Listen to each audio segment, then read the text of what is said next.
Hey,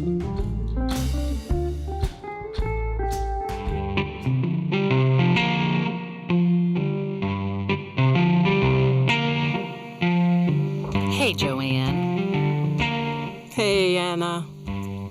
This is Getting Real About Getting Older, an honest conversation about aging. I am Anna Sale. I host the podcast Death, Sex, and Money.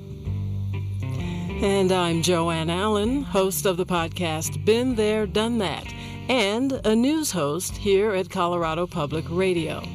Tonight we're taking your calls about getting older, especially during the past year that we've had. If you are over 60, we want to hear how you're feeling your age differently this year than last year.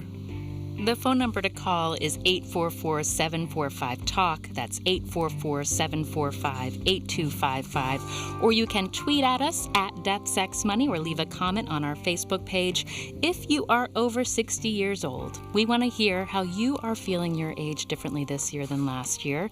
We want to hear what you're noticing about aging when it comes to your body and your mental health, and also what you're curious to know about other people who are aging right now. The phone number again, 844-745-TALK, 844-745-8255. And Joanne, we have been talking about life after 60 all month long on a project we've been working on together on the podcast I host called Death, Sex, and Money. And as these calls come in, Joanne, I want to share some of what we've heard so far during this series, particularly about why it can be hard to talk about aging. I'll think of age and maybe feel it a little as being slightly odd or different from the people around me. I was having a sense of being an older person and that this was new territory. This was a new experience, the way being adolescent or being pregnant or giving birth was new. And I wanted to talk about it. Sometimes it makes me very angry because I feel superfluous. I feel kind of like I'm a waste of space. You know, I'm navigating new waters, and it's not always easy, but it's still kind of an adventure. That was just a bit of what we heard in our episode that we called Just Ask Us Your Stories About Life After 60. And you can find that at deathsexmoney.org/aging or in your podcast feed. I love, Joanne, what that listener said about aging being similar to being pregnant or giving birth, because so much about aging is about physical transformation. But it's not one that there's a lot of discussion around. I want to orient ourselves for our listeners. Joanne, I am a proud 40-year-old person. You are a little older. Anna, I am a proud 67-year-old. And I have to admit, I never imagined that once I got into my 60s and got onto Medicare and, started thinking more seriously about retirement, that I would feel good about it. Because I think for a long, long time, we've often thought that life starts to decline after you get into your 60s. And I am here to tell everybody listening, it doesn't have to. Let's not look at it negatively. And yes, there are things that change about our bodies, about our mental capacities. A lot changes. But that doesn't mean we have to be sad about it. We don't have to be upset about it. Actually, let's do the opposite. Let's be glad, happy that we're aging. I am. Well, and also curious about it. Like, what is this life phase? We've asked that question, and the board is filling up with calls, so I want to get right to it. Margaret is calling from Newton, Massachusetts. Hi, Margaret. This is Getting Real About Getting Older. Great. Yes. I'm so glad Hi. You're doing this. Yeah. Well, tell me, for you, when did you start thinking of yourself as an aging person? Well, I'm not sure I do yet, and I'm 78 years old. So I think a lot about ageism, though. I'm not so interested in what's happening with me personally, psychologically. I don't think I'm that different from the way I used to be.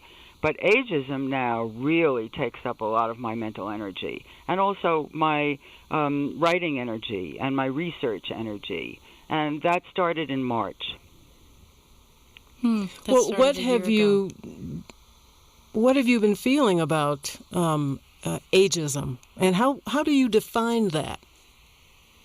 Well, I'll give you one example. In March, I started noticing that the hospitals in New York City and Boston were filling up. Maybe it hadn't happened in Colorado yet. And they put out something called triage guidelines. Now, triage is a way of deciding who should get saved and who should not. And not all the guidelines were the same. I studied a couple from different places, New York State, Pennsylvania, and age was a cutoff. In other words, you get two people, they're equally likely to survive, and the one who's older is not going to get chosen to get the ICU and the ventilator. Well, that was a big shock, as you can imagine. I didn't realize that those guidelines had existed, and why should anybody know about them? They're intended for pandemics or for other kinds of, where hospitals are absolutely overwhelmed. But we should have been recognizing this because it had happened in Italy just a couple of weeks before that. And we simply were not prepared. And I was not prepared that ageism would be so powerful at that point. I hear you, Margaret. I hear you saying with the pandemic's onset, you felt a sudden sense of feeling devalued as an aging person. Is that how you would put it? Not personally. I really want to make this clear. I don't know how other people feel about ageism, because shows like yours and most shows and most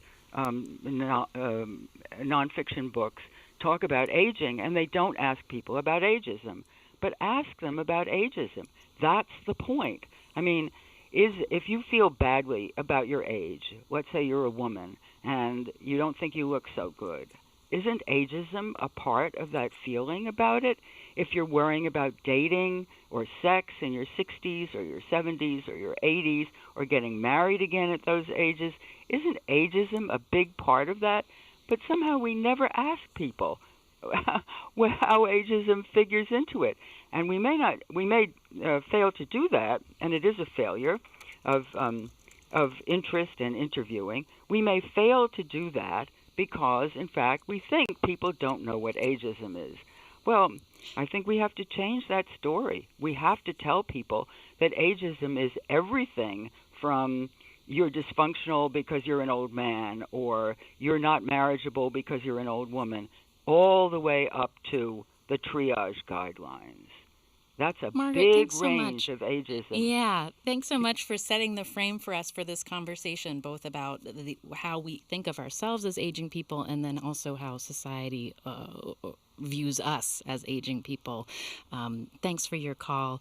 I want to bring Sandra in Fort Lauderdale into the conversation. Sandra, I see you just had a birthday. You are 82 years old.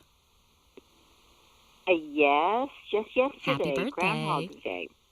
Thank you so much. I'm curious for you, this last year, do you think of yourself, have you started to think of your age in a different way, having gone through this pandemic year? Actually not. The lady who called before, she rather depressed me. I don't think that way. I feel wonderful because I have wonderful family. Most of my family is here. It has been a difficult year because we really all can't be together. It's a very small family, but one of my grandnieces is a doctor at Jackson Memorial, and the other kids are either they're musicians and they're with kids, and nobody wants to be near me. I am waiting for a vaccination desperately because the problems that we're going through right now.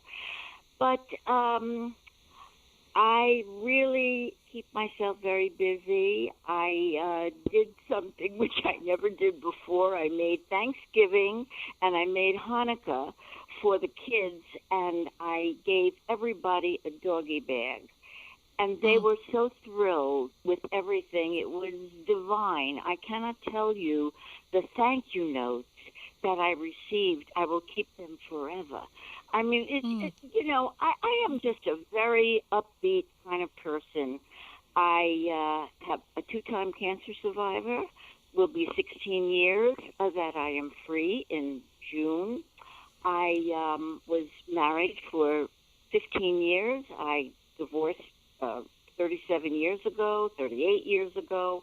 I'm just interested in being with my very good friends, and I have very few friends, but they are wonderful. I had the most beautiful birthday, even with all of this pandemic and everything that's going on, but I try to look forward. Even with the political situation, this has been a horrendous year. I never thought in my life that I would see this. The first president that I voted for was John Kennedy. You had to be 21 years old to vote and to drink. I've never missed voting. Never, ever in my life. Sandra, really, I'm curious. I was curious. You mentioned you're a survivor of cancer, and I'm wondering, do you connect surviving that kind of illness that could be life-threatening with your positive appreciation of aging? Absolutely. Absolutely. My mom, we have a lot of longevity in the family. I had a wonderful sister. We got the bad gene. She had cancer. She died 12 years ago. She was just marvelous. And all of the children that are now my children are all of her children. I never had children. And we just have such a wonderful family. And I really do, I have this belief that if you have an upbeat attitude, and you just move forward with everything that you do, and that's the way I feel. You really can beat almost anything. I think that's everything, and keeping busy and just being positive. Positive is Sandra, where it's at. Thank you for sharing, and I am just... I love hearing about the community of support and love that's a part of your life. We're going to keep taking your calls after the break. Let us know if the pandemic has changed the way you think about your health and your limitations. If you're 60 plus, the phone number to call is 844-745-TALK, 844-745-8255. I'm Anna Sale here with Joanne Allen. More coming up after the break. And you're listening on WNYC. There is more just ahead. At 9 o'clock on 93.9 FM, it's Snap Judgment. If you're listening on AM 820 tonight, it's Fresh Air. Mostly cloudy early tonight, clearing up overnight. Low of about 28 degrees. It's 8:19. On the next All of It, we'll speak with the director behind the documentary A Woman's Work, Football's Cheerleader Problem, which follows former NFL cheerleaders as they fight against discriminatory and illegal employment practices in a multi-billion-dollar industry. Plus, author Matteo Ascariapour joins us to preview his darkly comic debut novel, Black Buck, our Get Lit with All of It February book club pick. I'm Allison Stewart. Join me for All of It, weekdays at noon on WNYC. WNYC supporters include the Vital Projects Fund, supporting the Museum of Modern Art. MoMA's film programs are now streaming on virtual cinema, an opportunity to discover new films, directors, and more handpicked by curators. Learn more at MoMA.org. The first 100 days of a new presidency are a time for America to reset our national agenda. This is Brian Lehrer. Join me, my guests, and listeners from around the country for live national call-in shows Thursday evenings for the first 100 days. How will we all get vaccinated? How do we improve the economy so there are enough jobs? How do we fight against racism? And how do we restore democracy? America, are we ready for the first 100 days? Tomorrow night at 8 on WNYC.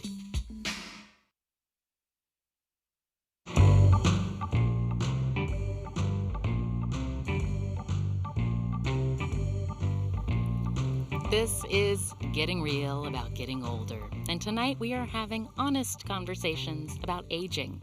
I'm Anna Sale, and I host a podcast called Death, Sex, and Money. And I'm Joanne Allen, host at Colorado Public Radio and the host of the podcast Been There, Done That. We are taking your calls tonight about the experience of aging, something that we are all doing, but don't talk about much. If you are over 60, we want to hear from you tonight about what the experience of getting older has been like for you, especially right now when it comes to your physical and mental health. The phone number 844-745-TALK, 844-745-8255. I want to bring in someone who first talked to us in an episode we did called Just Ask Us as part of our month-long look at aging that I've been working on with Joanne. Sandra in the Bronx in New York City. Hi, Sandra. Hi, good evening. Hey, Sandra. How are you? Hi. Okay, Joanne. Nice to hear you again.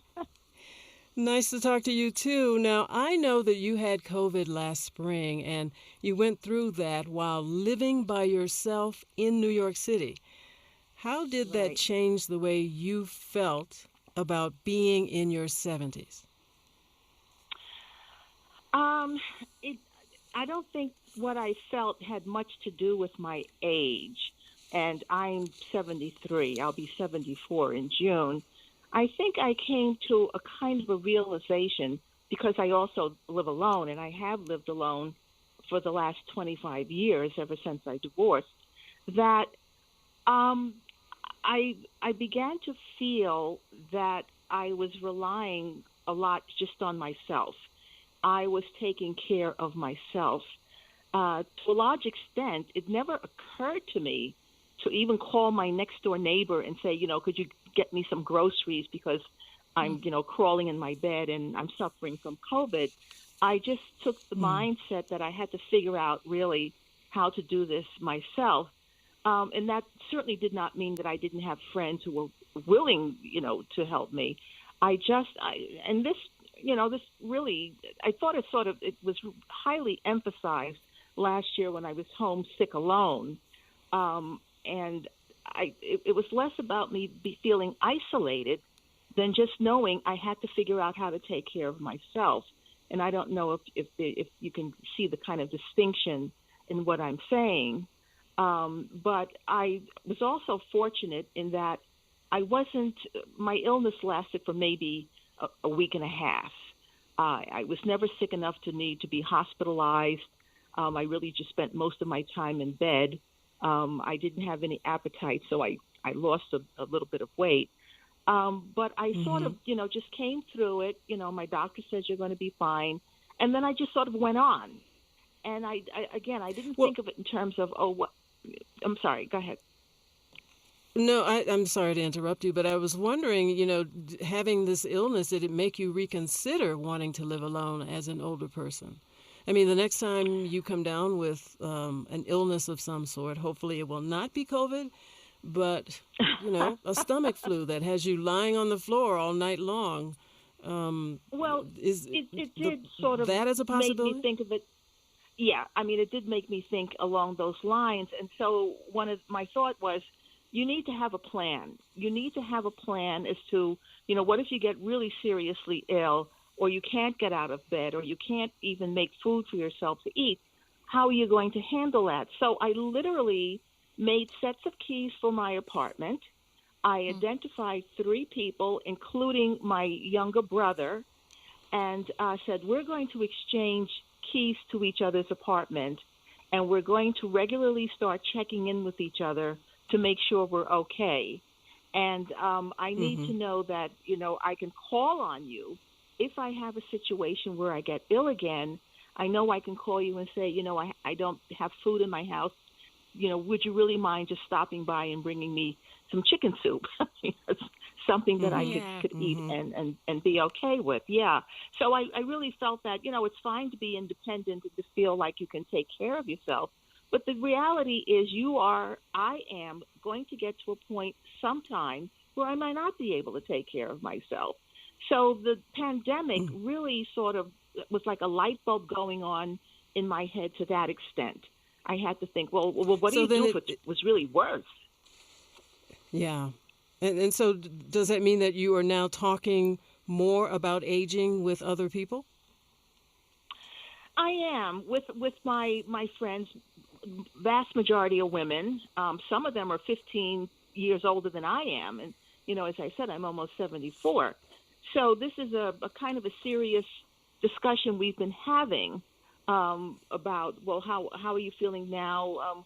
Do you have another plan in place if you need it? And we do talk about it in that regard.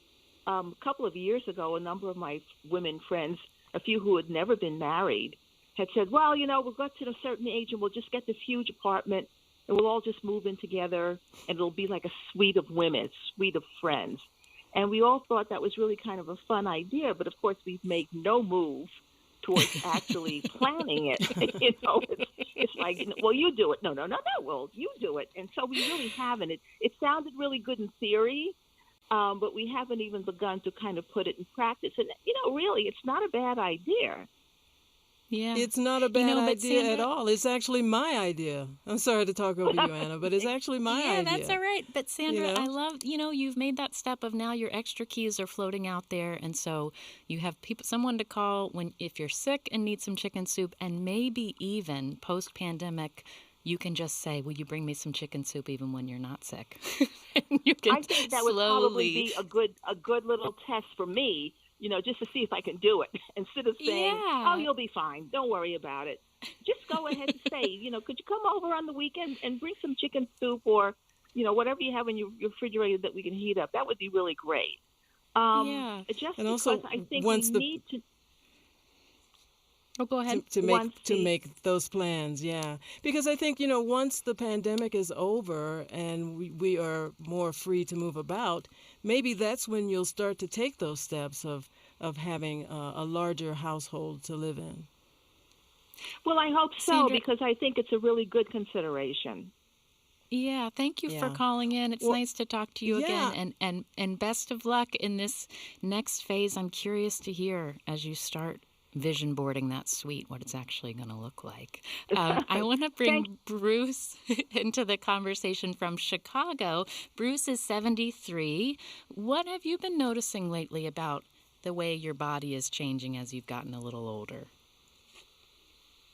Well, the first thing I think I have to say is, even though I'm in Chicago, I have 2 children and a grandson in Denver, and lived for a while in Cheyenne. So I'm very familiar with Denver, and I'm excited that you're coming out of, Colorado Public Radio. I think the thing that struck me the most, now I had COVID. I had COVID right before Thanksgiving. I was hospitalized, but only for 4 days. So I don't think it was that serious, but I had some of all of the symptoms. I didn't, even when I came, I think the thing that struck me the most was I live now, my 5 kids are all out and having their own families. I live at home with my wife. We're both working. But I think what really struck me and shocked me is when I came home from the hospital, and they sent me home early because I was, recovering well, was that the recovery, I thought I'd be okay when I came back, and I wasn't. It was just, my doctor kept saying to me everything that I'm going through was normal, but the recovery, even from, again, just 4 days in the hospital, the recovery was very slow. And I would say even now I'm not 100%. And I think that's been the case the health thing, a lot with people. Who've experienced COVID have said that some of the symptoms linger. Once you're released and you can go home and try and recuperate there, that doesn't mean you're totally over it. People are still still have their loss of smell and taste and, a few other things, lots of fatigue. So that's not unusual that you're not feeling absolutely tip-top. But I think it's great that you survived it. Well, right. I mean, and I read somewhere just in the last year that the happiest people in the world are people that are grateful. And, absolutely. If I stop even for 1 minute and think, I mean, all you have to do is turn on any news and hear all the horrible things that are happening to people all over the world. And I would say the one thing in my life during COVID that's given me hope, it's interesting that every person in every country in the world is going through the same thing. The world went through, my parents went through the Depression in the 20s. My father was a soldier in World War II. I was in college during the Vietnam time. But those were always specific things. And now every single person in the world is being affected. Certainly every person that I know in America is being affected by COVID. And I think I'm hoping and praying that could have a positive result down the road. That what did you do? What did you do? How did you survive? How did you survive? It's not unique to anybody. It's something shared. And, Bruce, I just want to say again, I am glad you are on the mend. I'm glad that it was only 4 days in the hospital, and I wish you continued healing. I want to bring Susie into the conversation next from Denver, Colorado. Susie, you are 68 years old. How are you feeling your age these days? Well, I'm feeling... I never feel my age on a daily basis. It's not something that I think about or I have to dwell on for any particular reason. But I do feel my age, for one thing, because I'm constantly reminded that I'm of a certain age, which very soon I'm hoping to get the vaccine. Never wanted to be 70 more in my whole life. But I think the thing that has struck me the most, I feel melancholy because I am feeling that I'm missing out on a lot of things. I have 2 grandchildren in Chicago. I'm lucky enough to have 2 here as well. But that's time that you cannot get back. And, you wonder when you come out the other side of this, hopefully I'll remain active and healthy and be able to be a part of their lives. But in the meantime, I have... what has really struck me about my age is that I have a 92-year-old father and a 90-year-old mother back in Iowa, where I came from, and I have not been able to be near them. My father's ill, and my last trip, my son-in-law from here was kind enough in September to drive me straight through to Iowa, and I was able to visit for a little bit before my dad was sick. But, if I was 30... I would probably take that risk-benefit into account and hop on a plane or jump in a car and go and spend time with them after I quarantine. But I'm just not of an age that I can put them at risk, or I can put myself at risk right at the moment. So that brings my age into stark focus, and it frames my life in a way that I never thought I would be necessarily going through.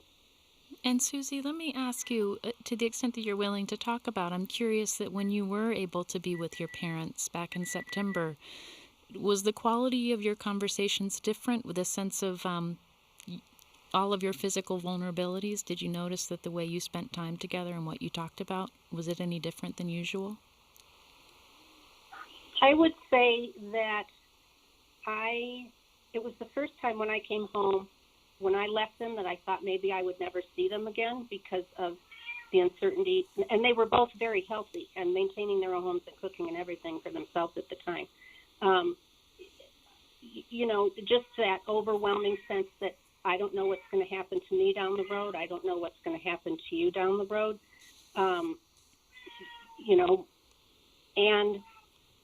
But as I wrote in my Christmas letter, the thing that I came away with was that this is the first time that I've gone home and not said, okay, I'll see you in a couple of months, I'll see you later. It was this, I'm very present in the moment. I'm going to enjoy every moment. I'm going to prioritize the time that I have to be with my family and not, running here to see this friend or going back to the places I work to check in, that kind of thing. So, yes, it was different. The conversations weren't necessarily different, only in the fact that we spent more time reminiscing about their past and maybe not just so much surface chit-chat as we usually do. Yeah. Thank you for calling in, and I love that you called in accompanied by your cat in the background, Susie. Your cat is famous. Roaming in the sun. It's nice to talk with you, and all our best to you. This is Getting Real about getting older. We are taking your calls right now about what it's like to be 60 plus, what you're noticing about aging right now. 844-745-TALK, 844-745-8255. I want to bring in Steve, who is 63. Steve, you are relatively young. What are you noticing about aging these days there in Philly? Well, I'm not sure if it's my age or just the product of my lifetime of experience, but I've gone through a number of changes lately, significant ones like major job change, career change, and moving and divorce and getting remarried, all in a several-year span, and a new house and new wife, and I had my daughter move in for a while, and my life's been very busy, and I've been conditioned to be this high-functioning, fast-moving guy, and I'm tired of it. I am deliberately trying to slow down and spend more time relaxing. I mean, this may sound crazy, but I enjoy coming home at night watching TV. I work typical 12-hour days in a stressful job where you're, of course, unappreciated, and I'm the old guy who now, because of the career change, seems lesser of a go-to professional, more of a trainee, and there's some despisement of that in the workplace because I seem to be a little less, yet being paid a little more than everyone else, because to attract, mid-career professionals, they have to pay more. So, but Steve, my big thing is I'm not. I like that you bring up that idea of wanting to intentionally slow down, and we're going to talk more about that after the break. If you have been thinking about this year, about wanting to re-enter post-pandemic, living a little differently, we want to hear how you're thinking you might do that. The phone number is 844-745-TALK, 844-745-TALK. This is Getting Real about getting older. We are taking your calls. I'm Anna Sale, here with Joanne Allen. More from you after the break.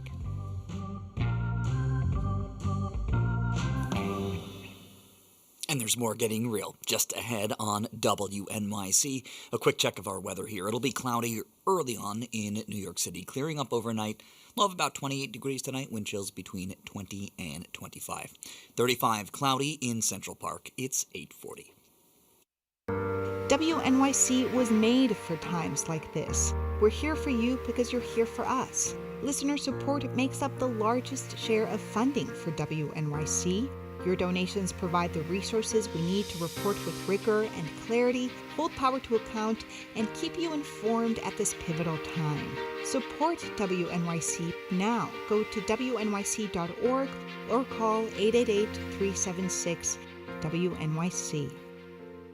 Support for WNYC comes from Optimum Business Your Way, offering 300 megabits per second secure internet for 1 year when bundled with voice and customizable services with smart Wi-Fi, mobile, and tech support. More at optimum.com/business. TV showrunner Nahnatchka Khan has been trailblazing in Hollywood for more than 2 decades. It's certainly trending in the right direction, but when you start standing still, there's a lot of road to reach before you're actually running. There just has to be more. I'm Tanzina Vega, and that's next time on The Takeaway, weekday afternoons at 3 on 93.9 FM.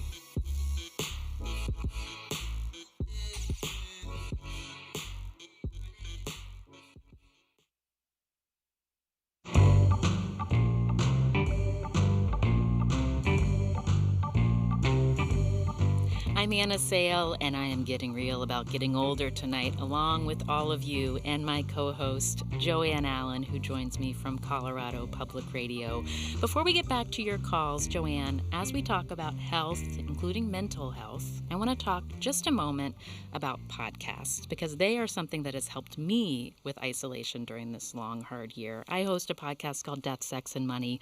You host a podcast called Been There, Done That, about the lives of boomers. And I just want to ask you, Joanne, for you, have podcasts been important to you in this last year as you've been living alone and thinking about how to feel connected? I would say yes, mainly because, the first thing I do in the morning, I used to turn on the radio, but now what I do is I check my podcast feed to see what new episodes have dumped in, and I pretty much know which podcasts, come out on certain days of the week. So yeah, I'm very often lying in bed in the morning listening to podcasts before I get up.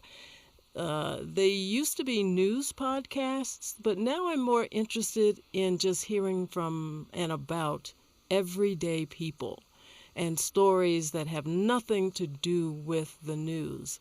So it's a big companion for me. I love the idea of audio on demand, having that ability to determine when to listen to certain podcasts. And what would I do without podcasts if I know if I didn't they have really them? are an important way of feeling connected, I think, when we are apart. And just a quick tutorial, if you yourself are not familiar with podcasts, let me just assure you, if you have a smartphone or if you have an internet connection, you can discover podcasts. The easiest way is to just go to your internet, search for Been There, Done That, Joanne's podcast. You can search for Death, Sex, and Money. Search for that, and then just go and click that little triangle play button, and then you will be listening to a podcast. Dive in if you have not already. I want to bring Betsy in New York City into the conversation. Betsy, all this hour we are talking about what people have been noticing lately about how they've experienced their age in this last year. How about you? What are you noticing? Well, I am a singer, and I've sung since I was a child. I'm now 69 years old, and for much of my life, I was a very highlight soprano. And I pretty much kept it up until I got to be mid-60s, and my voice just really changed, and that's even an old sell-by date for most classical singers. So I had to really go back and work on my voice, use all the different lessons that I had.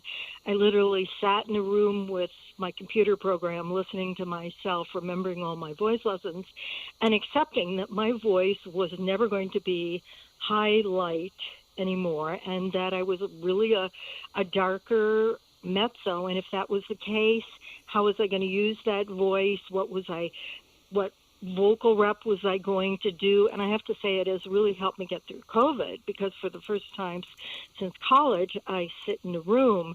And the same way with yoga. My body, when I was younger, there were many things that I could do. I've had a knee replacement, and sometimes I get very frustrated, and I just pull out the blocks and all the accoutrements that go with assisting, my knee that won't bend completely. And I just keep doing it. I have also made an investment in younger friends, like I have a couple nieces and some younger people that I've really worked over the years to keep those relations up, because one of you was mentioning a house where you'd all be old together, but the problem is you will all hit that place. Please God, it wouldn't happen, but where if everybody's old together, who helps the other people out. I'm also an ordained cantor, and I've watched older people who are just in total denial that they will ever age. They buy 3-story townhouses when they're 75 years old, and then, of course, first disaster, they can't do the stairs. So there's this part of you that does not want to go gently into that good night, but there is also a part of you that has to realize at some point it's not going to be like it is. And as one woman did, what strategies and long-term things do you have? And how are you going to go gracefully when that time comes? And that's sort of it for me. You know, Betsy, you've described yourself, and I think I know you, and you're not a planted You call. sure do, Joanne. No, How you know are me you, from Betsy? probably 25 years ago. Oh, yes. I know, and I mean, the ordained cantor part really, made me realize exactly who you are. So, are you singing more mezzo stuff, or what's going on? and I was until COVID doing part-time work, but that of course has really all dried up. And ironically, in the synagogue, and I think in a lot of churches, the old classical style singing is not as popular. And in fact, having a more kind of pop voice is more advantageous. So I'm hoping that when COVID is over, there will be some small community that can't afford someone full-time who will hire. And I mean, I feel so many of us are older and we have a lot to give. We may not want to work those 80-hour weeks anymore, but we still would like to work part-time. And I think there's a real challenge in our culture to connect people who need us with the people we would like to help. And it's not just in the ministry or the clergy. I mean, every field in the world has people with wisdom. And sometimes when you retire, there's just no way to use those skills without doing them full time. I agree with you wholeheartedly. I mean, I think that we as older people, we have a wealth of information and experiences to offer. And, we don't want to be just put out to pasture and be seen as the venerable older relative. We have stuff to offer. We have information to give. We can give advice. We can give guidance.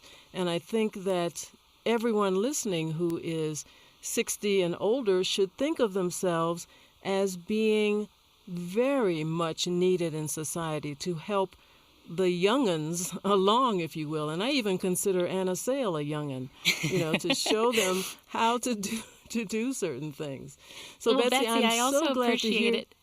Yeah, and I also appreciated that Betsy's pointing out a little capitalist argument for getting older people back into the post-COVID budgets, that if you're working part-time, you could be a little less expensive. So, Betsy, I hope you do find that work as we enter into this new phase. Thanks for calling in. I want to bring Barbara in Denver and Colorado into the conversation. Hi, Barbara. Hello. Hi. So I understand you're 73. Have you been thinking about wanting to live your life a little bit differently post-COVID after this year of being able to reflect on where you are and aging? I'm pretty much a creature of habit, and I enjoy working. I'm old enough that work was a strong ethnic that I was imprinted with. And so post-COVID, I would like to basically hopefully see the people that I'm hopefully giving hope to in this. For younger people, a dismal time. For older people, we can hunker down and we can go through things because we have a history of going through things. Young people, they don't know how to prevail, and this is overwhelming. I'm a landlord in Denver, and I have generally lower income people because I kind of like people that are young and getting started. And so post-COVID, what I would like to do is more of what I'm doing, but having the young people, if you will, by the example myself and hopefully other people are giving them, they'll have more traction. So I'm not wanting so much for myself, because whatever comes my way, I can prevail. I've done it all these years, and I'm going to keep on doing it. But my hope is that the young people, and when I say young people, just about everybody younger than me anymore, can have more hope. This COVID situation is for young people. They can't go out and socialize. They can't get the jobs they want. A lot of them have become depressed, and so post-COVID, what I would like to do is start a spark during COVID with these people to show them that they can survive through this. And what I'm doing is I shouldn't say this because my tenants in Denver know this. They know it's true anyway. I collect rent based on what they can pay. Okay, I go to food banks and I bring food to them. And I've always been kind of a momsy kind of landlord. But this COVID situation has taught me that I have the power to do a lot more. And I'm doing a lot more. I'm leading by example. I love what you say about the role that you can play in helping younger people realize their resiliency. I want to point out recent studies, including those from the Kaiser Family Foundation. While they found that rates of depression and anxiety among older adults is significantly higher now than it was in 2018, the rates of depression and anxiety in adults 65 and older is still lower currently than those of younger adults. So I think you're spot on that older people have a role to play in helping support younger people and also talking through what it is to get through things, survive things, move through hard moments, and get on to the next passage. And for some people, when people are coupled with all the tension, money tension, job tension, they tend to fuss and fight. And a lot of young people today have no family they can count on. And I've listened to your other speakers, guests, and they have connections. I'm a person that has no connection with any family member. So I feel how my tenants who might be in that same situation are. And I call myself their surrogate mother. And I insist that they know that they can call me at any time if there's a problem. Because rather than blow up a relationship that they don't want to blow up just because they're overwhelmed, if they don't have, if you will, an elder in their life, a wise person in their life, not that I'm so smart, but I've made mistakes and I know that you can cure them. And so I'm not really, I'm not hungry for post-COVID, not that I don't want it to linger, but I'm going to prevail no matter what. And the only reason I want this to hurry up and get done is so that young people can, if you will, get traction in their lives that have been so interrupted. I don't want to be a doomsday type person, but if this goes on much longer, young people, children that aren't going to school, young adults that aren't achieving their career goals, they aren't socializing like they might, if they're being imprinted with a very, very bad pattern, it's going to be hard to get out of. And so I'm not even in line to take the vaccine, and I have an autoimmune disease also. I just assume other people get it. You know why? Because I'm not a, if you will, God person, and I respect people who have their strong religious beliefs, but I'm a self-spiritual person. I'm a yoga person, and I believe that the best thing I can do today and 10 years into the future is to lead by example. Barbara, thank you for your call. I agree with you. It's great to hear from you. I was just going to say that it's... Go ahead, okay, Joey. We're looking at... I was going to say I love that idea that Barbara had about how we as older people can help younger people get through this. Because in our lives, we've already been through a number of things and have learned how to cope. And this is quite a severe event that is taking place, this pandemic. And I can see how a younger person would possibly need our help more in terms of showing them the way to deal with such difficult times. Because, yes, when I was in my 20s and 30s, I was always in the streets, as my mama used to say.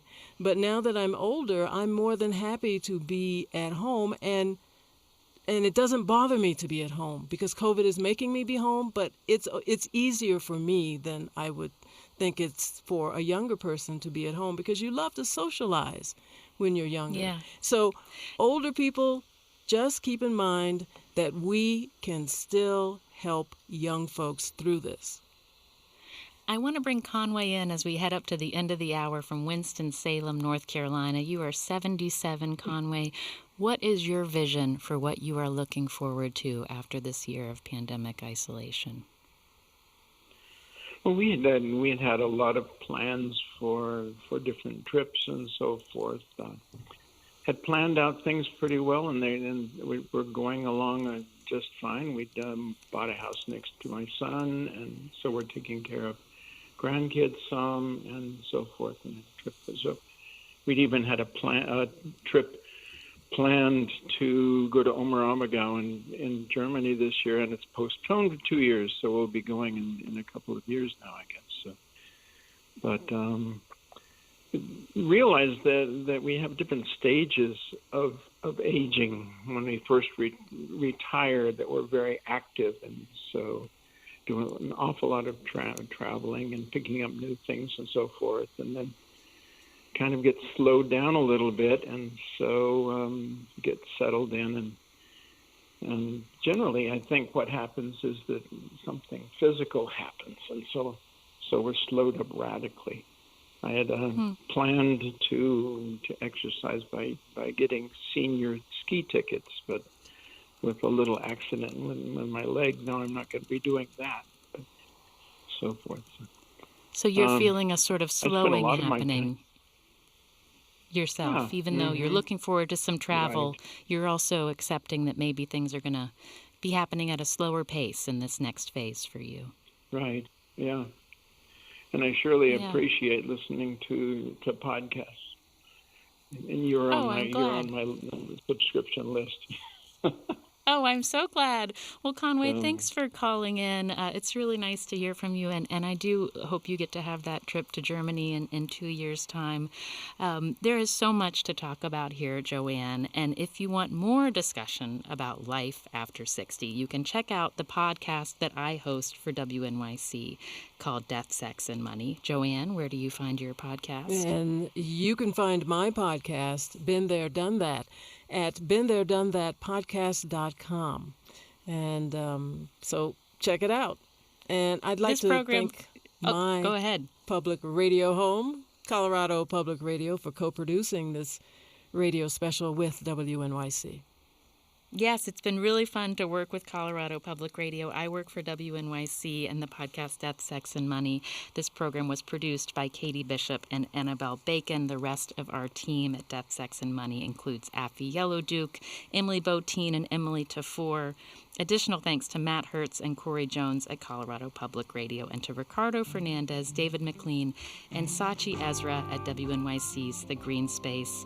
We want to thank our engineers tonight, Jason Isaac, Jim Briggs, and Pedro Lambrano. Jordan Lauf and Simon Garrison Close were our call screeners.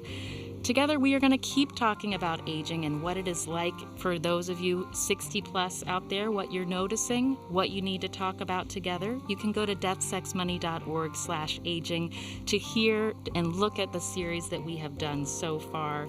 And you can hear the great episode that my co-host Joanne Allen hosted for us called Just Ask Us Your Stories about life after 60. I'm Anna Sale. Let's keep this conversation going. Go to deathsexmoney.org/aging. And you're listening to Getting Real About Getting Older on WNYC. Stay with us. There is more just ahead in the 9 o'clock hour. And be sure to come back tomorrow for Morning Edition. At the start of the de Blasio administration, officials rejected roughly 50% of homeless families who applied to stay in New York City's shelters. Recently, the acceptance rate has fallen by half. Tomorrow on Morning Edition, find out why, in the middle of a coronavirus pandemic, families are having a hard time convincing the city of their need. Tune in for that story tomorrow on Morning Edition. It's on 93.9 FM or AM 820. You can also ask your smart speaker to play WNYC. It's 9 o'clock. WNYC is supported by Geico, offering local insurance for cars, trucks, SUVs, and more. Additional information is available at geico.com. This is WNYC, FM, HD, and AM, New York.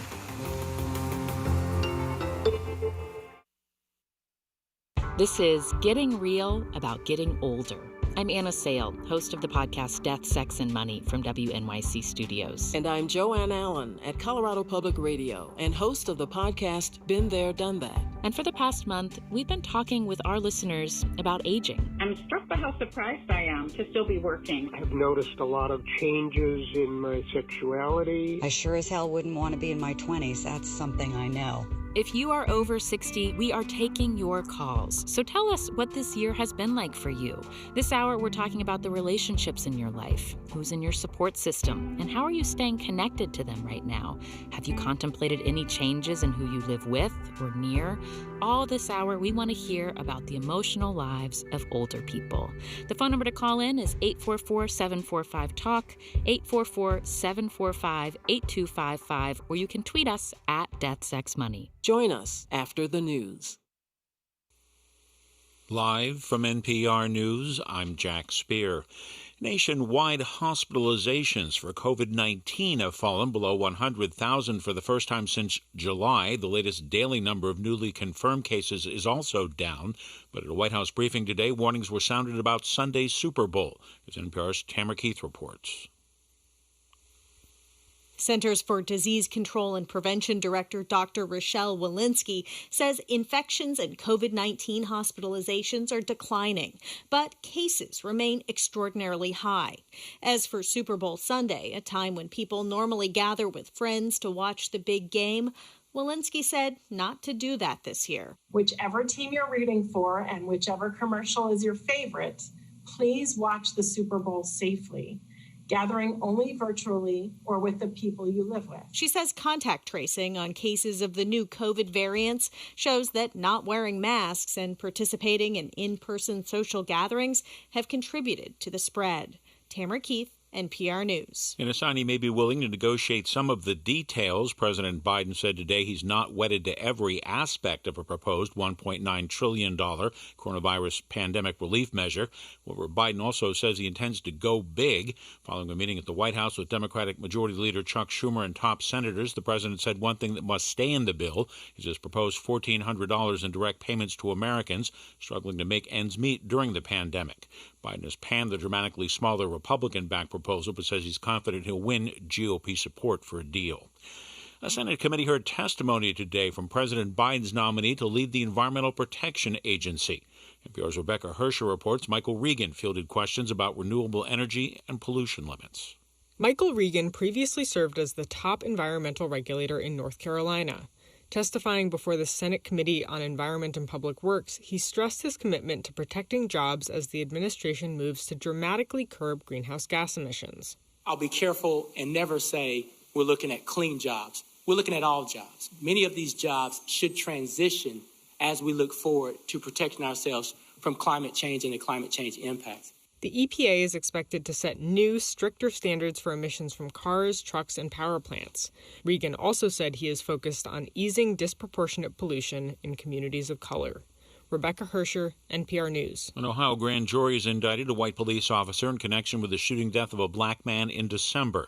The Franklin County grand jury announcing it's indicted police officer Adam Coy on a murder charge in connection with the fatal shooting of 47-year-old Andre Hill.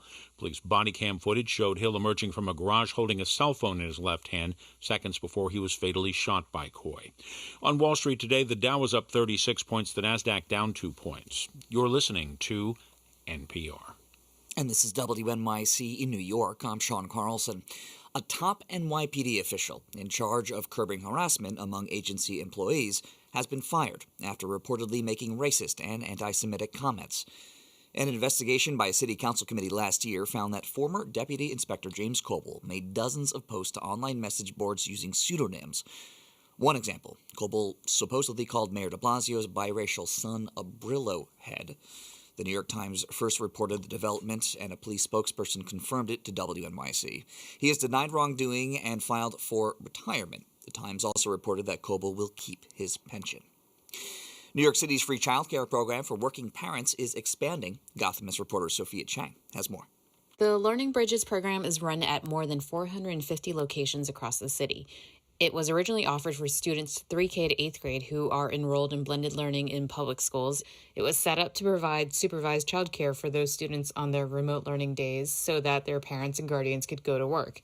But the vast majority of the Learning Bridges locations are actually under-enrolled, so the city is opening the program to all fully remote students in 8th grade or younger. Still, priority will go to students whose parents are essential workers or Department of Education staff, those who live in temporary or public housing, as well as students who have disabilities or are in foster care. It's 33 degrees, cloudy right now in Central Park, should clear up overnight. We'll have a low of about 28 tonight, wind chills between 20 and 25.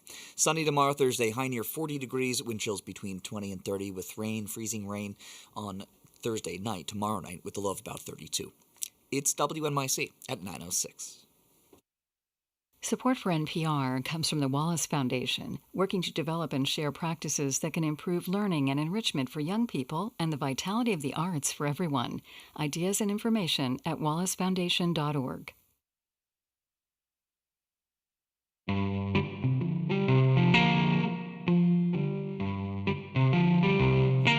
This is Getting Real About Getting Older, an honest conversation about aging. I'm Anna Sale, host of the podcast Death, Sex, and Money. And I'm Joanne Allen, host of the podcast Been There, Done That, and news host here at Colorado Public Radio. Tonight we are taking your calls about getting older, especially during this past year that we've had. If you are over 60, we want to hear how you're feeling your age differently this year than last year.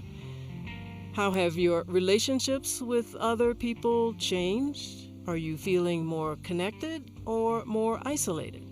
And does anyone ever ask you about this phase of life?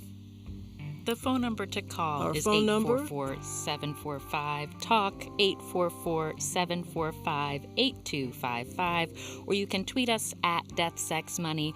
Joanne, we have been working together for this past month about a series all about aging. There are lots of ways to unpack what we are going through right now. We've talked about what people are noticing with their physical health, their mental health after this year of pandemic isolation. But this hour, we want to hear about what you're noticing about your support systems, how they've changed over the last year. Are you in more touch with people you weren't before? Are you feeling closer to family, even though maybe you're more physically distant?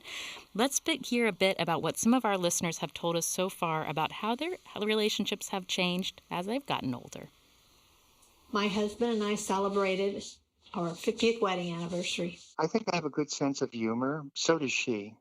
And I think that's very helpful when you get older, because sometimes if you have an argument, she'll just say something really outrageously silly, and it just sort of takes all the tension out of the argument. My husband, unfortunately, became ill with dementia. We've been managing at home up until the pandemic, and that just changed everything. I worry in that I don't have children of my own. It's like, who's going to miss me? I've been kind of a loner most of my life, and so being alone is not that big a deal. For the most part, I love my life. I don't want another relationship at all. I have had a different relationship, though, with Netflix. We're like lovers. You know, Netflix is one of my lovers too, Joanne. I also have that kind of relationship with Netflix. I love that. I don't want to hear anymore, Anna. I'm good. I want to bring in our first caller, Paul in Louisville, Kentucky. Hello, Paul. Hello. How are you? Hi. Now, you are unmarried, but you live near family, not with family. And I'm curious, what have you noticed about how those relationships have changed over this past year? Well, I do live near my brother and his wife and kids. But I've been kind of intimidated by the pandemic. It scared me, and I haven't wanted. I mean, I'm on the phone with them a lot and talking. And around Christmas time, we all hooked up our phones and said the blessing and all of that. We just made sure everyone was there, you know, and we could get in on the Christmas meal at the time. But I say I'm intimidated by the pandemic because I feel like I'm kind of scared to travel. My mother and father are in Florida right now, and I would like to go see them, but I'm always scared. My father's 89, my mother's 85, and I'm so scared, you know, because they're at the age where they're most vulnerable with this pandemic. And a lot of times I don't go out. I mean, I used to go out a lot. I like to go to 12-step meetings and everything, but most of those are online on Zoom. And fortunately, I'm able to see my friends on there. But it's kind of hard because Zoom is a poor substitute for, hugs and smiles and, face-to-face conversation. But it's something, and that's helpful. Have you noticed when Zoom feels extra not enough?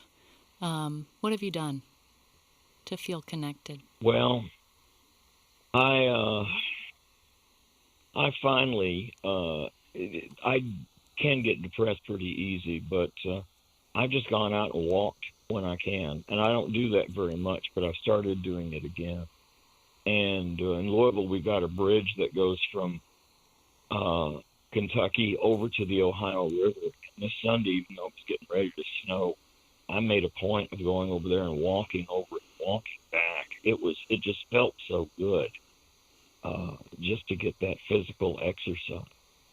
And I'm on the phone with many friends a lot of the times, and I've got some good neighbors in the building that I'm in. Someone was talking about having a neighbor that you could call when you get sick that could help you, and I've got a couple of people like that.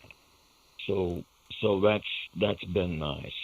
But it has been, to be honest, I like to meditate. I like to read about spirituality, and I will a lot of times just go into that little room, if you will, and just go there into that room of stillness, and it does help. But I did not expect the stillness to be covered by this cone of silence, as I like to call it, the pandemic, because I liken the pandemic to like nuclear fallout. We're all trying to avoid it, and so we have to stay in, and we've got to be careful how. Yeah.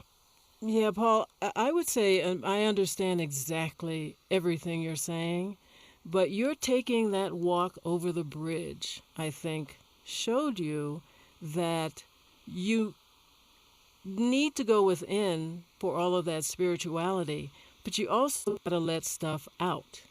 And I find that when I at least try and walk every other day for a good 45 minutes to an hour, if the weather is fairly decent, it does a world of difference. I mean, it makes a world of difference, because by the time I get back home, there's something that is feeling safe again about being back in my apartment. But I've gotten some exercise, and I've gotten out to see the rest of the world. Go ahead. I noticed that this last time. It had been a year and a half since I've done it. And I thought, man, I got to do this some more. So, yeah, I have to agree with what you say. Put it on your calendar to do it. Yeah, I love that visual of you crossing over the bridge and back. Joanne said put it in your calendar to make sure you do it. Make it an appointment. It will so be. You build it in. Paul, it's really nice to hear from you, and I also like picturing you going to that small room when you are going inward. I like that visual you gave us as well. Thank you for your call. I want to bring Virginia into the conversation. Virginia, you are 75 years old? Yes. You there? Hi, Virginia. You're in Lakewood, Colorado. Yes. How about you? What have you noticed about your social connections and support system over the last year? Has anything shifted? Yes and no. I have always been a very independent person. I do not have family, and my parents are gone, and I have been very used to being independent for most of my 75 years, and I have learned to enjoy myself. I love books. I have always loved books. Since the day I was born, I don't remember learning to read, and books are my life, but so is the outdoors, and of course living in Colorado, and I am a native. I just adore being outside. I walk every day. And I really enjoy that, but I also enjoy being alone. I don't really miss people. However, one of the very first things I did back in March was make a list of people who I cared about and who I felt needed some support. One of the first things that happened was a person who is important in my life as a handyman, and more than that, he died within a week. I was returning from Florida, and that kind of threw a big wrench in the works because he's my handyman in Florida, and now I have none. But managed to work that out with the help of friends. But that started me on make a list and contact his wife, contact the people I care about, and don't wait for them to call me back. Just keep contacting them. However, I think I've learned that phone calls are very important, and we've all gotten away from phone calls.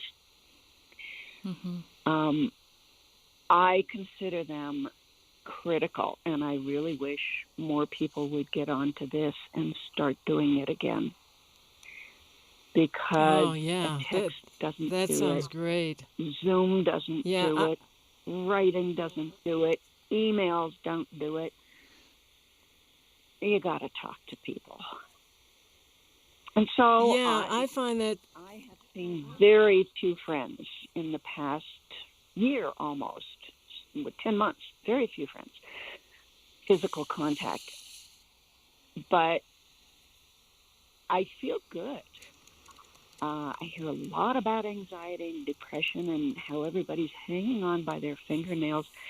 And that's part of the reason why I call, because I don't feel that way. I don't feel anxious. I don't feel depressed. I feel healthy. I feel strong. I feel capable. And I know because my friends tell me you're in such good shape. And I walk. I hike when I can, but right now it's walking. And so I'd like to share these things with people and say, it's there, you can do it. And that's a lot of my phone calls. And Virginia, you can do it. The other thing is that I think we can keep in mind the fact that this is not going to last forever. We've been almost a year of being somewhat isolated from each other, but there is a light at the end of the tunnel with all of this. And I love that you reiterated the idea of getting outside. You know, you can safely be out and about to get some exercise and to get some relief from just being stuck in an apartment. I would get outside and make some phone calls. I like both of those tips from Virginia in Colorado. We're going to be talking more after the break about how you have reinforced your support systems or been surprised by people who have been important to you in your life over this last year. Give us a call, 844-745-TALK. I'm Anna Sale here with Joanne Allen talking about getting real, about getting older. There'll be more after the break. Fran Lebowitz has been part of the cultural fabric of New York City since the 1970s. She's a writer, humorist, and public speaker, and she's kind of best known for having an opinion. Well, now Fran's teamed up with Martin Scorsese to tell the story of, well, Fran Lebowitz. Coming up on Q from PRX. Tonight at 10 on 93.9 FM WNYC.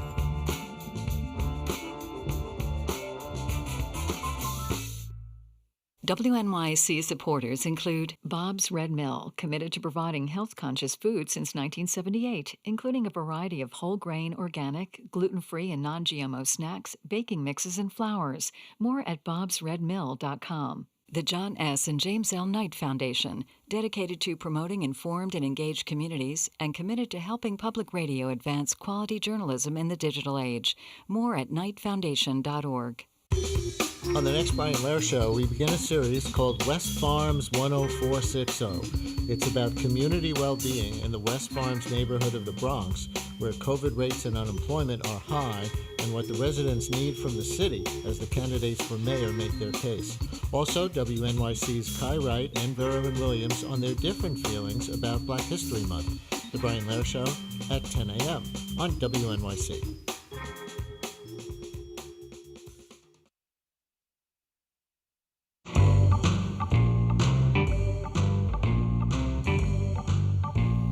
This is Getting Real about getting older, and tonight we are having honest conversations about aging. I'm Anna Sale, and I host a podcast called Death, Sex, and Money. And I'm Joanne Allen, a news host here at Colorado Public Radio, and the host of the podcast, Been There, Done That. We are taking your calls tonight about the experience of aging, something we are all doing but don't talk about much. If you are over 60, we want to hear from you about your experiences of getting older, especially in this last year of isolation. We want to hear in particular about what you've noticed about which relationships in your life have changed. Are you looking to support others in different ways and getting support in new ways? We're taking your calls at 844-745-TALK. That's 844-745-8255. Lynn, you're there in Aurora, Colorado. I see you're 70 years old. What have you noticed about how your relationships have fared over this time of isolation?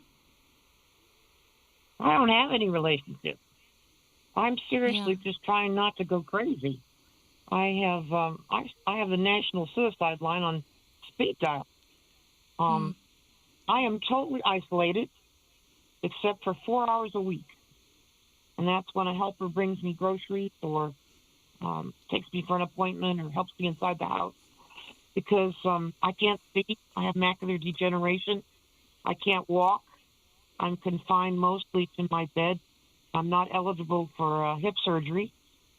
I can hardly talk. I have a paralyzed vocal cord, and I don't even sing. And I have a multitude of health issues, chronic fatigue syndrome, chronic pain, and chronic depression. And the comment about all I need is a positive attitude is ridiculous. Some of us are facing real health issues. And there's very little we can do about it, but just try to tough it out. You know, Lynn, I'm glad you called in. I'm curious, like when you have that 4 hours of time with your helper, do you talk about how you're lonely? You know, she's so busy trying to do stuff. She can't help much. You know, she can talk to me. I appreciate the talk. But 4 hours a week isn't a whole lot. 4 hours a week of human contact. Put any human being into that situation, and you tell me how a person is not supposed to get depressed. Or the comment about that lady said, you can do it. You can do what? If you can't change some of these things that have happened. I had a wonderful life. But I lost my husband when I was, he was 54, I was 52. And as time has gone on, we all know about losing friends along the way, from death, as we all get older. So I don't really think that the comment, I heard you, Joanne, I love you, but I can't be glad about aging. I think you got to be kidding. For some of us, aging stinks. And I know I'm your, what is it called, party pooper or whatever word you want to bring to it. But as you said, the program is to let's get real. My comment is let's get real, that some of us are really suffering. And we will suffer. I suffered before COVID, and I will suffer after COVID. And how I'm going to survive this, I have no idea. Well, I am sorry if I gave you the impression in any way, Lynn, that I was minimizing the real hard everyday pain that some people are going through. I hear what you're saying, and I wish that there were resources that you could tap into, and I actually am going to get a hold of you because I'm here in Colorado, and what I'm going to do is I love you. I listen see to you if every there's. day. Thank you. But I'm going to see if there's something that, being a Coloradan, that I can suggest for you that might be helpful, because your pain is very real. Your pain is very real, and we recognize it, and we're not making light of that in any way, shape, or form. And I'm really glad you listened. I even went through breast cancer. I went through breast cancer, and I can honestly tell you that was a piece of cake compared to what I'm going through now. And my mind is still alert, but when all these things have happened to you that you really don't have a whole lot of control over, and I know that there's a lot of people out there suffering, and there's a lot of people out there like myself who are alone, terribly alone. And I don't know how they're dealing with it. I have no clue. And when I've asked the doctor, have they done any studies on people that are isolated like this, like during the COVID thing, or even prior, whatever, because, they say no. And I said, well, you should, because it's like, when they take people and they put them in solitary confinement, it's in the prison, and stuff like that. It's very similar to being totally isolated is a very strange thing to have to cope with. Lynn, I just want to, I want to reiterate what Joanne just said. I'm really glad you were listening to this on your radio. You heard a phone number and you called and you said, I want to tell you what's happening in my life, and I want to tell you what it feels like, and I want to tell you what's hard, because a lot of people don't even have that language. So I'm really glad that you added this to our conversation, because physical ailments are real, loss is real, and isolation and loneliness is real. So I want to thank you for calling, and I look forward to hearing more about your and Joanne's follow-up conversations. Joanne has one more thing to say. Yeah, I just wanted to say to Lynn, you know how to get a hold of me here at CPR. Write to me, and I promise I will see what I can figure out in terms of resources and help. This is Getting Real About Getting Older. Thank you, Lynn, for calling in. We are taking your calls at 844-745-TALK. That's 844-745-8255.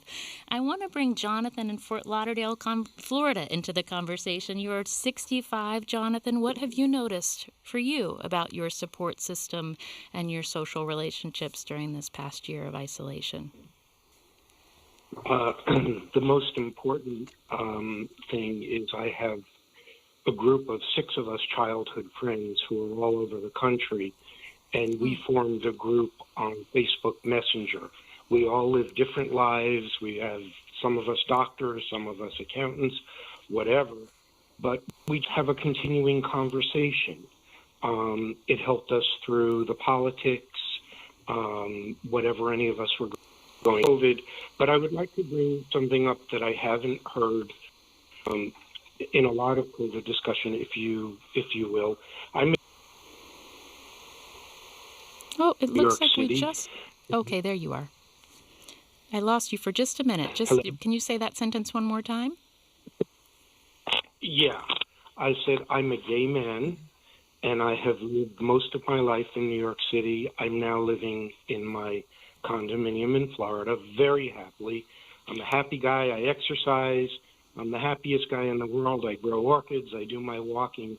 But what I do want to bring up is being my age and having lived in Manhattan during the AIDS epidemic, when the COVID thing came originally, it put me into a state of, again, and it's really important for you to know, I lost my partner of 10 years. I lost most of my friends, and I've learned to live with that. I am so overwhelmed by people that don't want to wear masks, or I just don't understand a lot of what is going on and why people don't want to protect themselves. And the point for me is, when this thing came along, I became a monk. I do my 8 miles every morning. I go out, but it really was almost like a PTSD from back in the 1980s in New York City, if you will. And I've not heard anybody discuss it. And basically, as I've heard tonight, we've heard happy people and some people that are struggling. Exercise, reading. I put myself on a schedule. I'm up at 5:30. The bed is made. I read my books. I watch Netflix. I grow my orchids, and that's it. But we're going to get through it. I'm going to get vaccinated this week, which in Florida is a victory. And I'm just grateful to be healthy, alive, and looking forward to enjoying the rest of my retirement. Jonathan, may I ask you, you mentioned being in touch with old friends on Facebook Messenger. I'm curious, did you find yourself feeling compelled to reach out to people who were in your life in the 80s during the AIDS crisis, to reconnect with people maybe you had fallen out of touch with as you were feeling all those feelings and that trauma coming back? One of my longest-standing friends, 40-year friendship, a woman who has worked in AIDS her whole life, we've been close. I don't need to go back and truly celebrate all of that, if you will. I'm more interested, the 6 friends of which I'm one of them. So of the 6, I'm the only gay guy. Everybody else is married with children, whatever. It's just so wonderful to know that I have 65-year connections. Yeah. And we put out whatever we're thinking at that moment. My friend Deborah in Northern California got an appointment for her vaccination. She put it out. We're all bravoing. Whatever it is, the election, whatever it is. And this has carried me. And aside, I serve my condominium board here, so there's work to do. I like living. I'm glad that I'm in a community and not a single-family house somewhere, because I sit on my porch and I see neighbors go by. But like everything, I'm a survivor. I survived the 1980s, 90s in New York City. I'm HIV negative. I think I need to be a bit grateful and careful. Yeah. Thank you for your call, Jonathan. I'm glad you brought that into our conversation.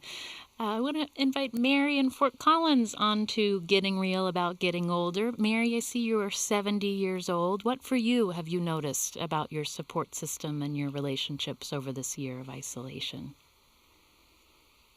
I think what has been cool with my support systems, there's several categories. One is our children and the other is our friends. So with our children, one lives in Denver, which is a little over an hour away, the other in Gunnison, which is about 5 hours away. And they both have children who have always been pretty actively involved with them.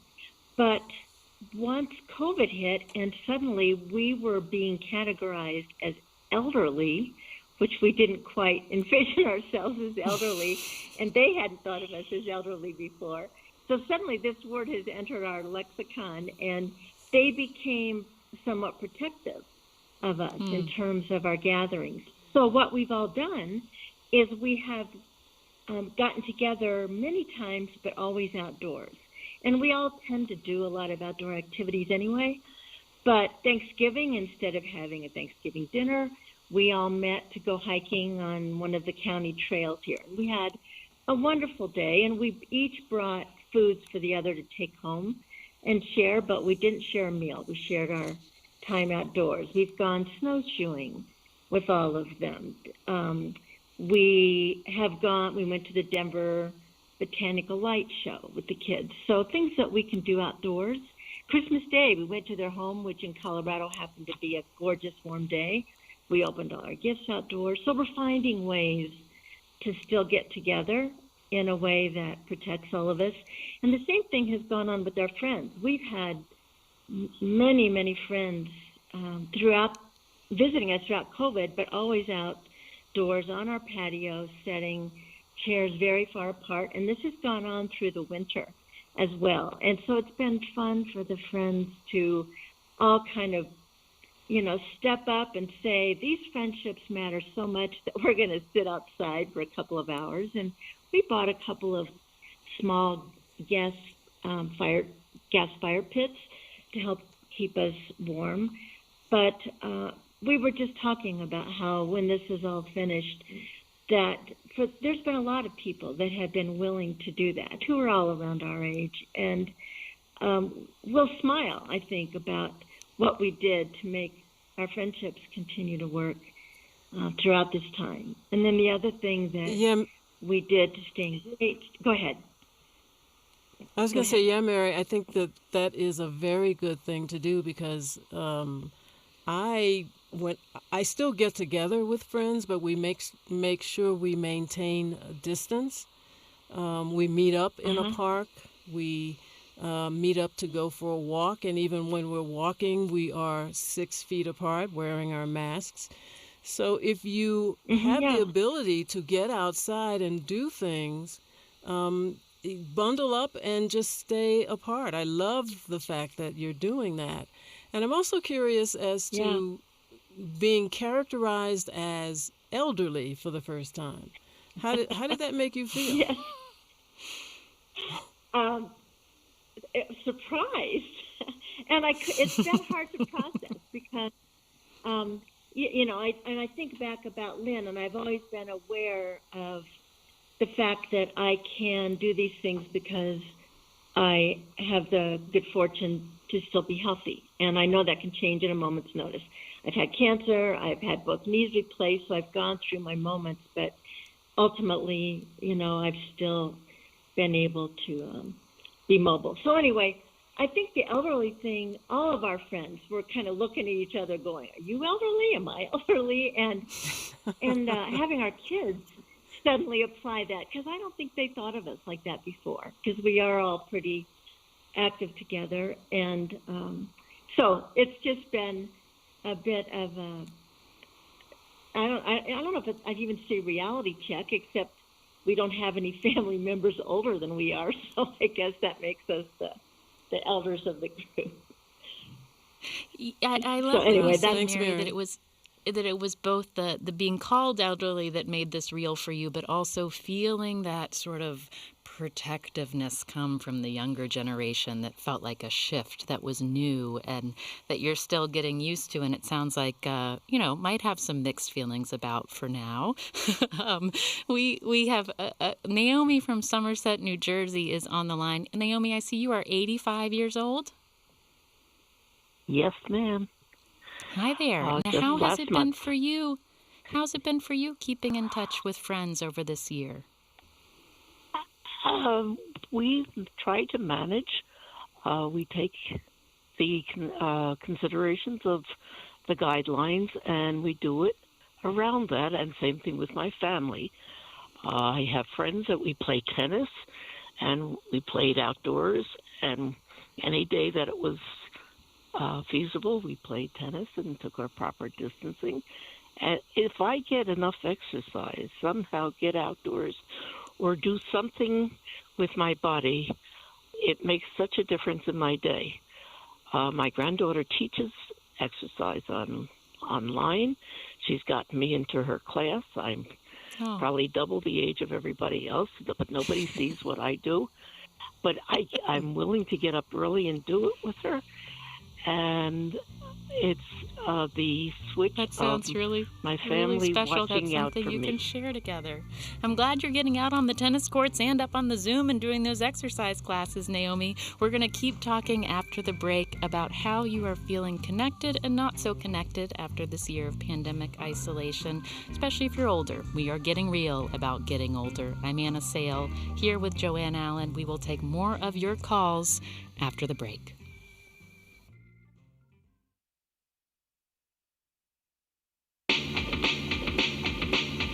On the next All of It, we'll speak with the director behind the documentary A Woman's Work, Football's Cheerleader Problem, which follows former NFL cheerleaders as they fight against discriminatory and illegal employment practices in a multi-billion-dollar industry.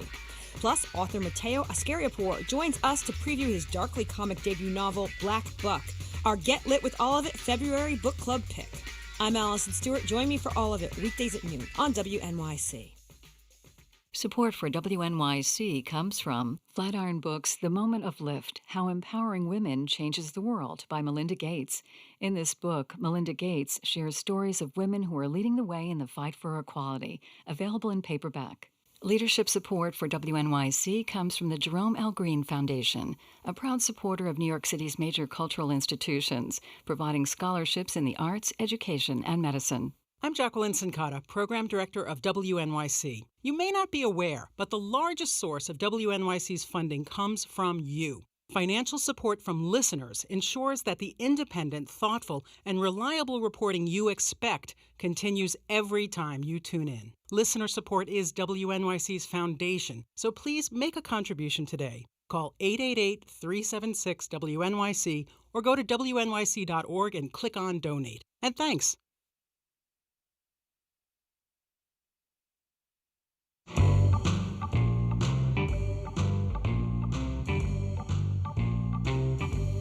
I'm Anna Sale, host of the podcast Death, Sex, and Money from WNYC.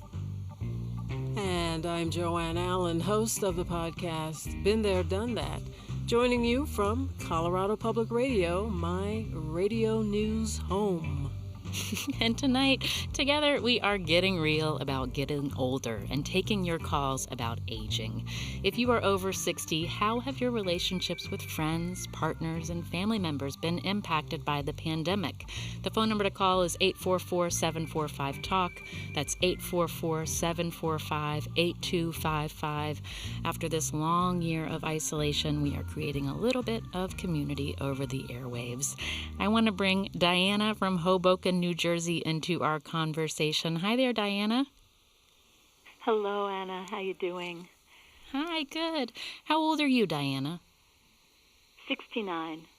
69. And what have you noticed about what you're thinking about in terms of your relationships and your social support network over this last year? Well, I guess I'm looking at age maybe a little bit more in a more philosophical way than kind of limiting it so much to the pandemic.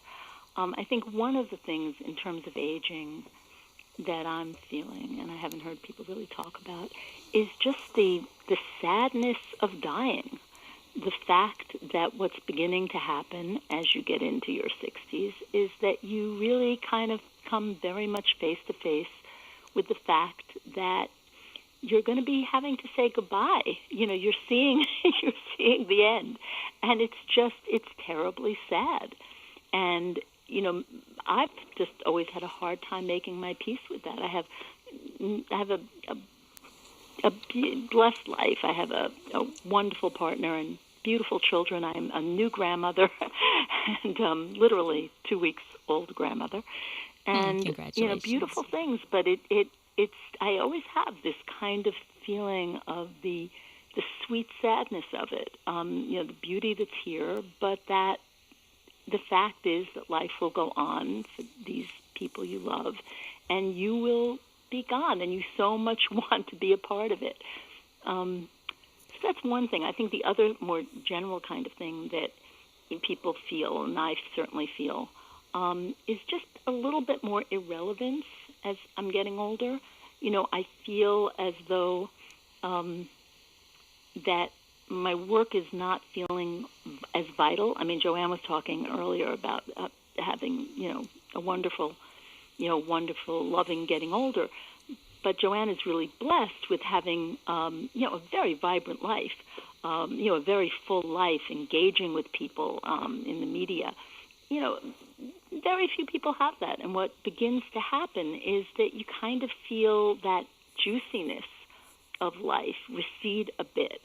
And you try to find things, you know, whether it's volunteering or whether it's other things, but there's nothing like really being truly engaged in something.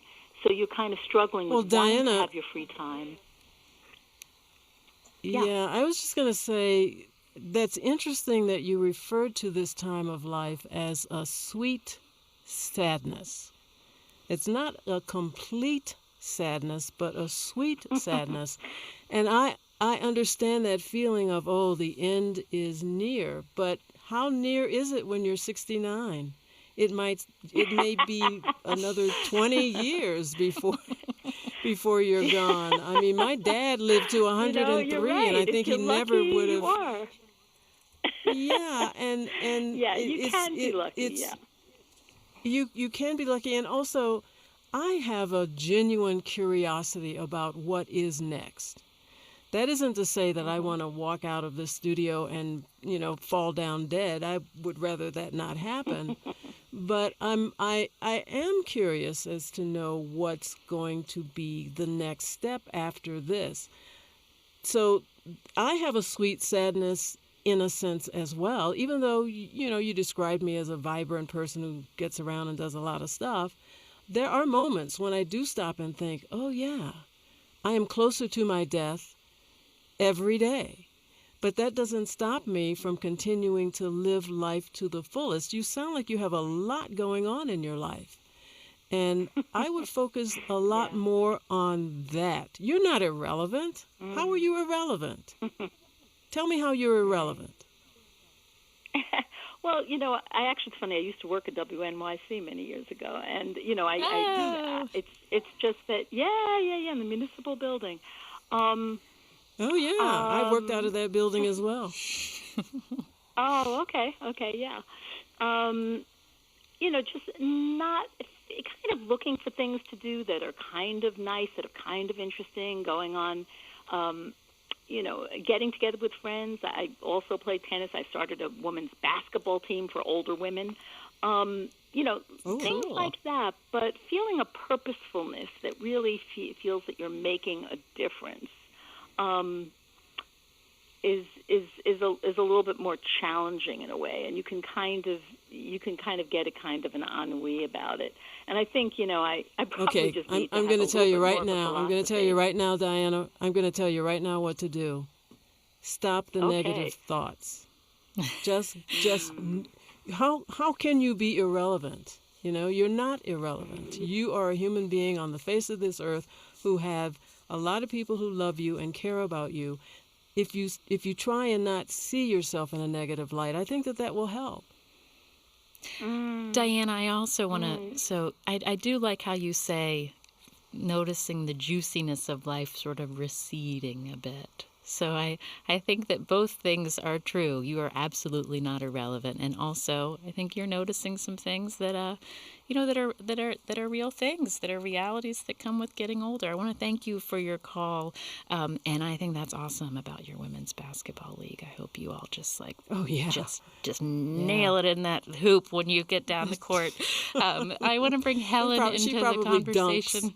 I know. Helen, you are in Brooklyn. You are 71 years old. I'm curious, what have you noticed during this year? How have your family relationships changed, your support system? What have you observed? Well, the thing that's happened with me is I've learned I have a 30-something son who was working, in a service job here in New York City, and that ended for him. So we had to learn in this house. We were living in the same apartment, but we had to learn to adjust our schedules, especially for the TV room area. And that's one thing I've noticed. I also had to adjust cooking. My son and I usually cooked our own meals, and when this thing happened, it was like, well, I've got to get the healthiest meals for both of us because this thing is out there. And, being the age I am, I don't usually talk about my age, but for this, why not? I'm not sure if the Creator's going to give me 71 more years, so why not? So usually when you get to this stage and age of the game, you're not going to get double. So I just tried to fix foods that would be healthy. I even had to start ordering things. I was trying to get the Meals on Wheels thing, but if you waited too late and weren't already getting that, they had shut that down. I know in the area of Brooklyn where I was, so I had to manage the best way I can.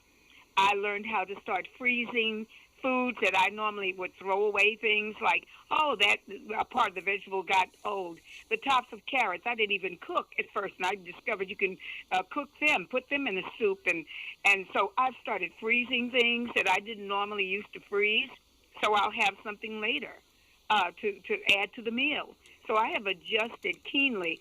I'm also not, some of the clothes pre-COVID, I was thinking of washing because I don't have a washer and dryer here in my apartment.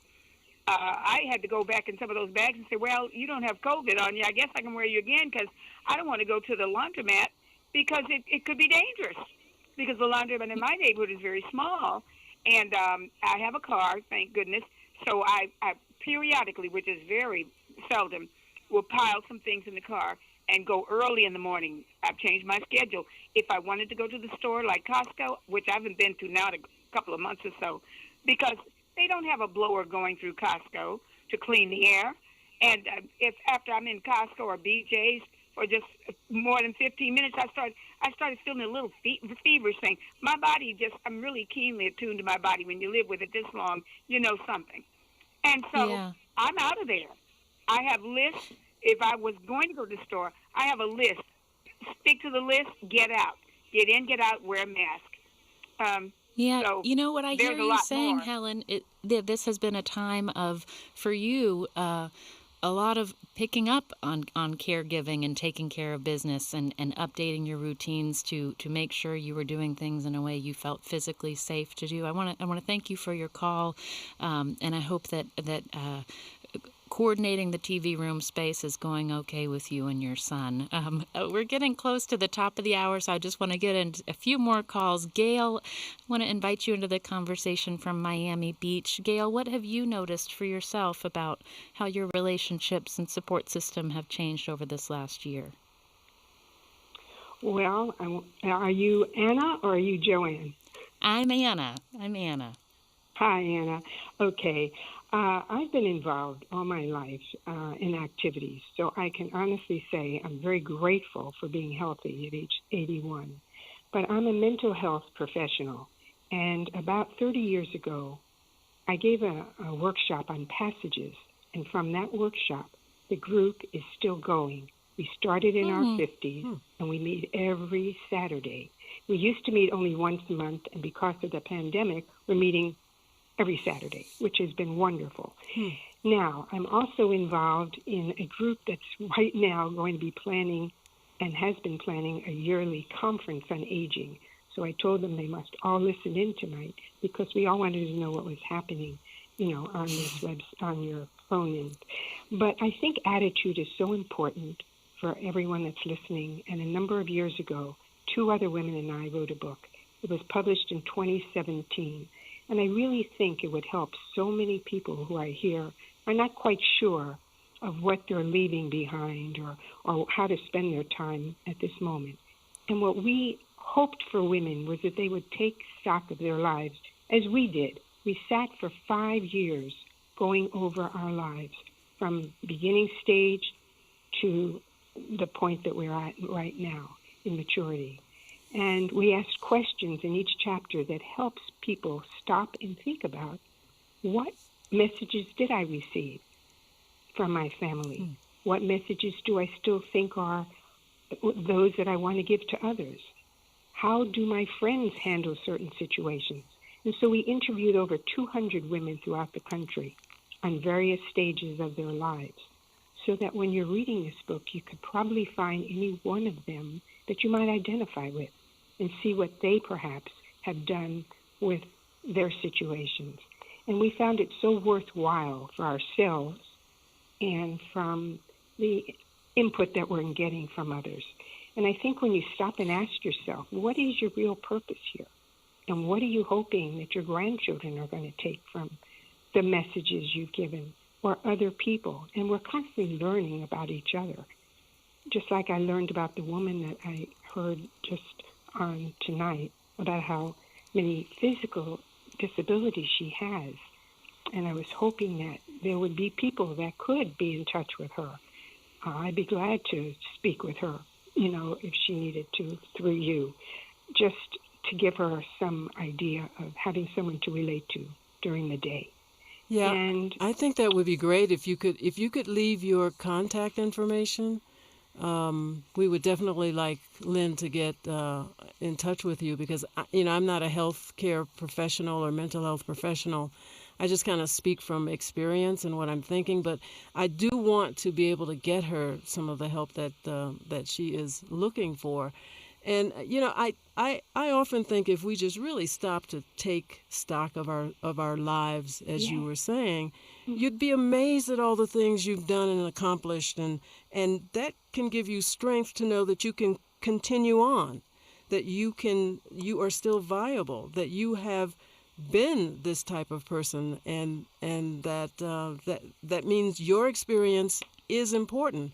The whole thing that we're trying to do here is to get a community going, people talking to each other, people understanding each other, people giving advice to each other, and learning from each other so that we continue to help each other.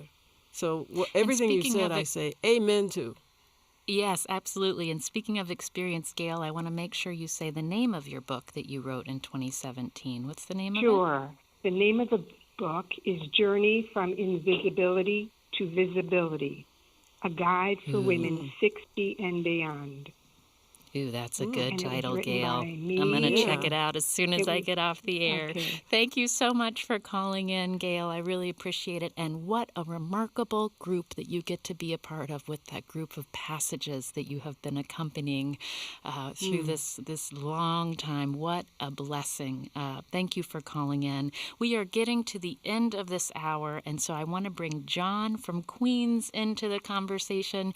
You are 83, John, I see. What do you want to make sure? What do you want to say before we have to wrap up, sadly, about what you've noticed about your social supports? What I want to say, actually, sure. The first thing I want to say is that at 83, I feel very, very lucky to be alive, given the fact that I was a cigarette boy, papyrossi, in Poland during the Second World War. So basically, I resonate with what Brokaw put out, The Greatest Generation. However, most of the thing I want to mention to you is this right now. I don't want to forget that. Along the lines that the previous lady talked about, my suggestion for you folks, and it's a great show. I missed a lot of it in the middle, but I heard the first part, and I came on about 20 minutes ago. But I do want to suggest to you that you ask people if they're interested in connecting with anybody else here, as I would be very happy to talk to people if they so wished, to leave their number. And basically, I think a lot of times, a lot of the shows that have people calling in should be doing that. I'm in New York. I listen to WNYC. I go back with WNYC back to the days of the Fitzgerald. Somebody talked about it. Remember Fitzgerald family way back when? Pegeen Fitzgerald, yeah. Yeah, amazing. But I think that would be great, because I think that's so important. And I'll certainly leave my name if you want, but I think that's something that if you do the show, it should be certainly pushed through there. John, I want you.